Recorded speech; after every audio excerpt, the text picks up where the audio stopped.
Dans cette vidéo, nous allons parler d'une en-tête HTTP envoyée du client au serveur qui est très importante et que vous allez énormément utiliser. C'est d'ailleurs la seule en-tête qui est obligatoire depuis la version 1.1 du protocole HTTP. Cette en-tête, c'est l'en-tête host. Pour comprendre à quoi sert l'en-tête host, il est intéressant d'analyser ce qui se passe quand l'utilisateur, qui est derrière un navigateur web, clique sur un lien. Imaginons qu'on est sur une page web, qu'on ait un hyperlien vers www.hgvd.ch et que l'utilisateur clique sur ce lien. La première chose que le navigateur va faire, c'est une résolution DNS. Il va demander à obtenir l'adresse IP qui a été attribuée à www.hgvd.ch.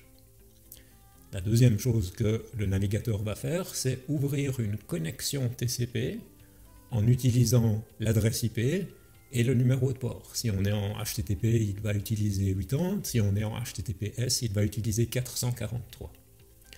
Il va faire la demande de connexion TCP et si le processus qui tourne sur le serveur accepte cette demande de connexion, le navigateur va envoyer la requête HTTP. Il va donc envoyer une requête comme get /index.html http/1.1. Ce qu'on voit, c'est que le serveur reçoit uniquement l'URL relative /index.html. Dans le cas où le serveur qui gère ce site web gère uniquement le site www.hgvd.ch, on n'a pas de souci. Il y a un seul index.html que le serveur doit connaître. Donc finalement, il reçoit une requête, il va regarder dans son système de fichiers, obtenir la ressource et la renvoyer au client. Par contre, très souvent, ce qu'on veut, c'est avoir la possibilité sur un serveur auquel on a attribué une adresse IP de pouvoir gérer plusieurs sites logiques. On aimerait, avec un serveur, une adresse IP, avoir la possibilité de gérer un site logique rouge.ch, bleu.ch et vert.ch. Donc, imaginons qu'on ait configuré un serveur web qui soit capable de gérer ces trois sites logiques, et revenons sur notre exemple. L'utilisateur a cliqué sur un lien qui va vers bleu.ch, on a une résolution DNS, on obtient l'adresse IP, on ouvre la connexion, on envoie get /index.html http/.1. Le serveur web, le programme qui est en exécution sur cette machine, reçoit cette URL. Comment est-ce qu'il va faire pour savoir que l'utilisateur veut accéder à rouge.ch, bleu.ch, vert.ch? Comment est-ce qu'il va faire pour choisir le bon index.html?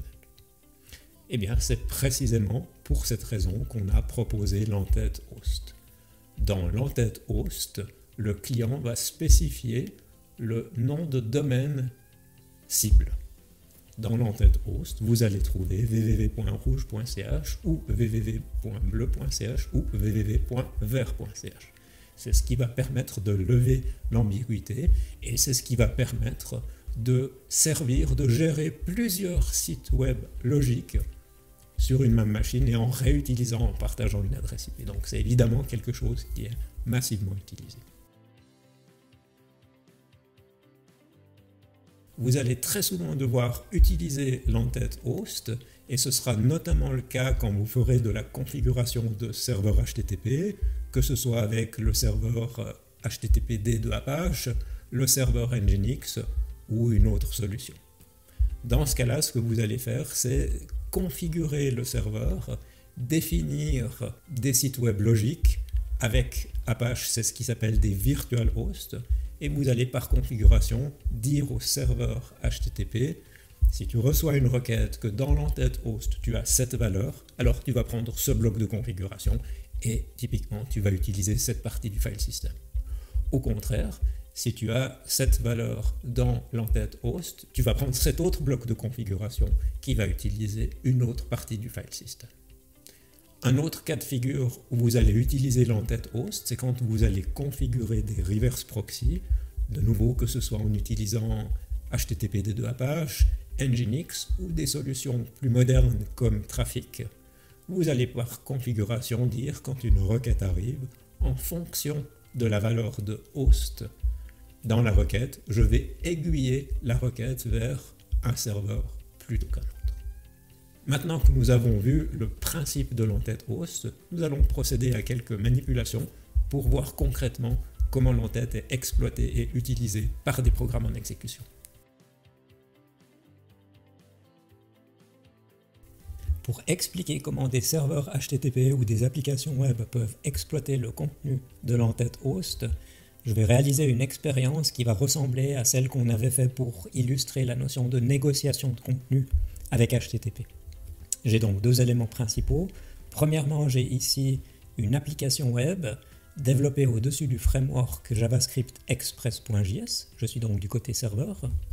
Et j'ai ici Postman que je vais utiliser pour préparer des requêtes HTTP et les envoyer à mon serveur.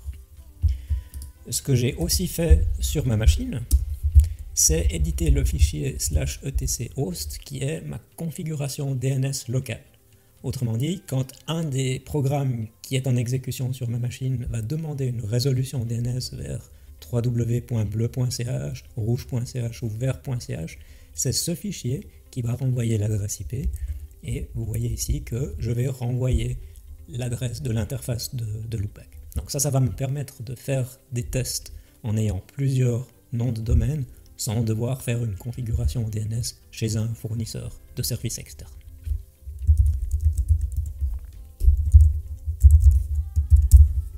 Nous allons commencer par lire le contenu de ce programme et nous voyons que avec l'objet requête que j'ai reçu en paramètre dans cette fonction de callback qui est appelée à chaque fois qu'une requête HTTP arrive, j'ai un attribut en tête. Dans cet attribut en tête, je vais pouvoir récupérer la valeur de host. Nous allons voir après avec le debugger ce que cette en tête contient. Et puis vous voyez que derrière, en fonction de la valeur, je vais renvoyer une réponse différente. Ici, je réponds une réponse que je construis dans le programme, mais c'est à cet endroit que le serveur HTTP irait lire un fichier dans le file system, dans un dossier particulier, et puis il irait lire un fichier dans un autre dossier, si on parle de contenu statique servi par le serveur HTTP. Alors on va tout de suite faire un test. Je vais exécuter mon serveur. Vous voyez que j'ai mis ici un breakpoint pour qu'on puisse analyser le contenu de la requête, de l'entête et avancer pas à pas. Et puis on va commencer par envoyer une requête vers www.rouge.ch. Ici j'ai indiqué 3000 parce que Express par défaut n'utilise pas le port standard HTTP, n'utilise pas 80, il utilise 3000. Si j'envoie cette requête, la requête a été reçue par le serveur. Les règles de routage configurent les fonctions de callback et donc ma fonction de callback ici est appelée. Je peux avancer d'un pas et on voit que dans host header, j'ai www.rouge.ch 2.3000. Comme le port utilisé n'est pas le port standard, j'ai aussi ce 2.3000 qui est dans l'entête host. Je pourrais aussi utiliser Wireshark pour regarder le contenu de l'entête et je trouverai exactement cette valeur. Donc ce que je fais ici, c'est que je calcule une nouvelle variable que j'appelle targetHost, où j'ai retiré ce qui se passait, ce qui se trouvait après les deux points. Donc targetHost ici maintenant est égal à www.rouge.ch qui correspond à ce que le client a envoyé. Et donc si j'avance dans mon exécution, c'est la première branche qui est exécutée et mon client reçoit bien le message, reçoit le contenu de ce site logique au rouge.ch.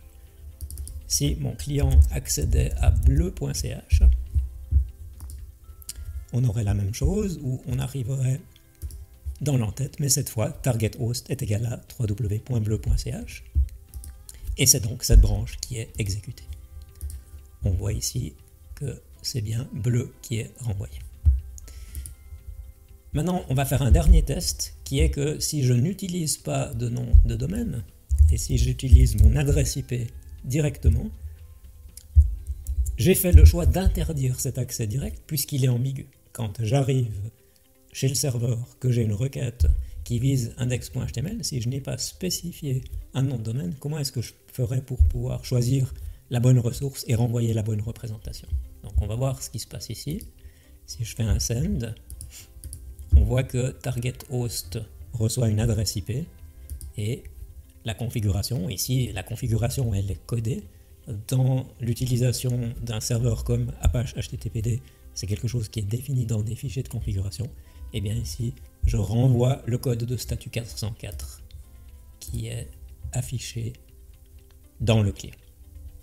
Donc on a vu ici, en utilisant un programme JavaScript, on aurait pu faire la même chose en Java. Ce qui se passe à un bas niveau, je suis un serveur, je reçois une requête.